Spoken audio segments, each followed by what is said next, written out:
तेलंगाना में बीजेपी और बीआरएस को हराकर सत्ता हासिल करने के बाद कांग्रेस के हौसले बुलंद हैं। बुलंद होने का असर आंध्र प्रदेश में भी दिखेगा। इसी उम्मीद में कांग्रेस ने बड़े चेंज कर दिए हैं। लगभग पक्का हो गया है कि वाईएस शर्मिला रेड्डी आंध्र प्रदेश में कांग्रेस के फेस और कैप्टन होगी। कांग्रेस में आते ही शर्मिला रेड्डी ने ऐसा दांव चला, बड़े भाई जगन मोहन रेड्डी और बीजेपी के होश उड़ गए। शर्मिला रेड्डी ने चंद्रबाबू नायडू से जाकर मुलाकात कर ली। मुलाकात ऐसे समय में हुई जब कांग्रेस और चंद्रबाबू नायडू के अलायंस को लेकर बहुत अटकलें लग रही है। हालांकि शर्मिला रेड्डी कह रही हैं कि मुलाकात निजी थी। 17 फरवरी को शर्मिला के बेटे की शादी है। शर्मिला बेटे के शादी का कार्ड लेकर चंद्रबाबू नायडू से मिलने गई थी। निजी मुलाकात के बाद राजनीति हल्ला तेज हो गया है कि कांग्रेस के साथ चंद्रबाबू नायडू के गठबंधन की बात अभी खारिज नहीं है।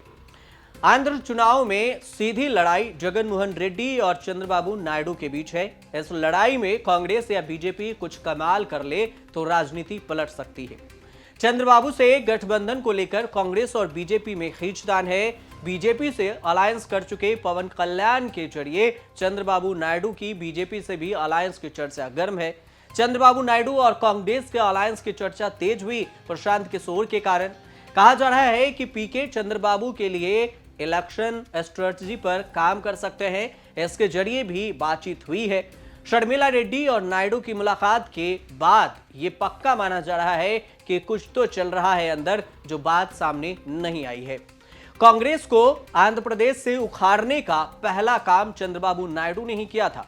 उनके बाद जगन मोहन ने भी कांग्रेस को बाहर रखा, लेकिन राजनीति मजबूरियों के कारण राजनीति गिले शिकवे की उम्र अक्सर कम हो जाया करती है और जगन मोहन की मजबूत पोजीशन के कारण कांग्रेस और चंद्रबाबू एक दूसरे की जरूरत बन गए।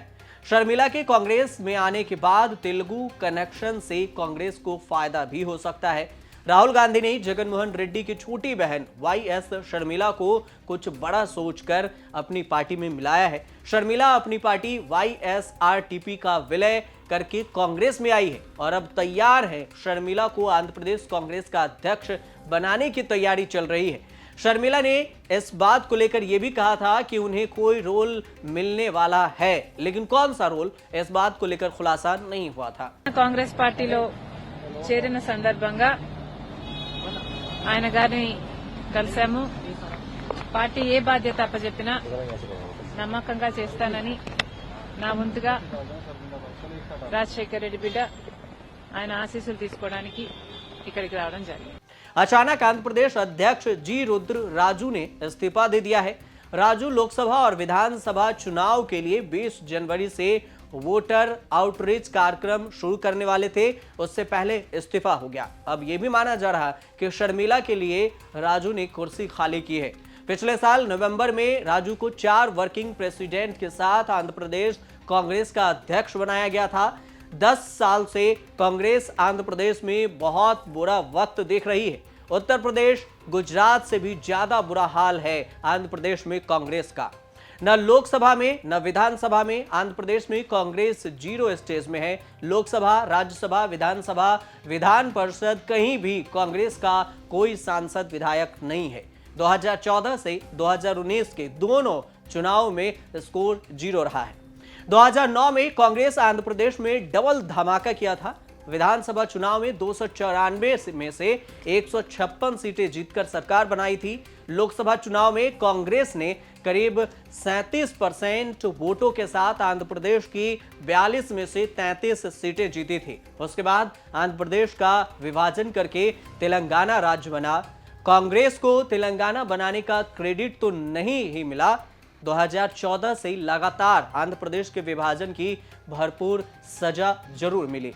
2014 से कांग्रेस को वोट शेयर 12% से नीचे और 2019 में नोटा से भी कम रहा। स्थिति बदलने के लिए ही राहुल गांधी अपनी पहली भारत जोड़ो यात्रा लेकर आंध्र प्रदेश गए थे। तब जयराम रमेश ने माना था कि आंध्र प्रदेश विभाजन को लेकर कांग्रेस से गुस्सा बरकरार है। कांग्रेस के पास गुस्सा कम करने के लिए राहुल ने विशेष राज्य का दर्जा देने का वादा किया था, लेकिन ये तब तक संभव नहीं है जब तक केंद्र में कांग्रेस की सरकार न बन जाए। तब तक शर्मिला के भरोसे ही कांग्रेस चमत्कार की उम्मीद में भी बैठी है और ये चमत्कार हो भी सकता है। शर्मिला रेड्डी को जगन मोहन की राजनीति की नब्ज पता है। 2017 में जगन को जिताने वाली यात्रा के पीछे शर्मिला का अहम रोल था। उनके और जगन मोहन के बीच में कॉमन बात यह है कि दोनों की राजनीति वाईएस राजशेखर रेड्डी की राजनीति विरासत से चलती है। राजशेखर रेड्डी कांग्रेस के बहुत बड़े नेता थे, आज भी उनका बहुत सम्मान माना जाता है। 2009 में एयर क्रैश में उनकी मौत के बाद कांग्रेस का हाल बुरा हो गया था और उसके बाद वाईएसआर के जाने के बाद कांग्रेस ने जगन मोहन को तवज्जो नहीं दिया और तब भाई बहन ने मिलकर कांग्रेस को निपटाया था। जगन ने आंध्र प्रदेश की सत्ता हासिल कर ली, लेकिन शर्मिला को कुछ नहीं मिला। जगन मोहन जैसे बनने के लिए ही था कि वो बनाते अपनी सत्ता में आते। उन्होंने भाई से अलग होकर तेलंगाना में अलग पार्टी बना ली और अब जब शर्मिला की पार्टी कांग्रेस में आ चुकी है तो शर्मिला के इसी महत्वाकांक्षा में कांग्रेस को जगन मोहन की काट भी दिख रही है। लेकिन देखने वाली बात और कमाल की बात यह भी हो सकती है कि क्या शर्मिला रेड्डी के बहाने उनके भाई जगन मोहन रेड्डी को लेकर कांग्रेस एक नया दांव खेल सकती है और उसके बाद आंध्र प्रदेश में अपनी सत्ता को वापस पा सकती है। लेकिन ये सब भी 2024 के जो लोकसभा चुनाव होने हैं उसके बाद ही जो रिजल्ट आएगा उससे तय हो पाएगा। आप देखते रहिए न्यूज़ तक।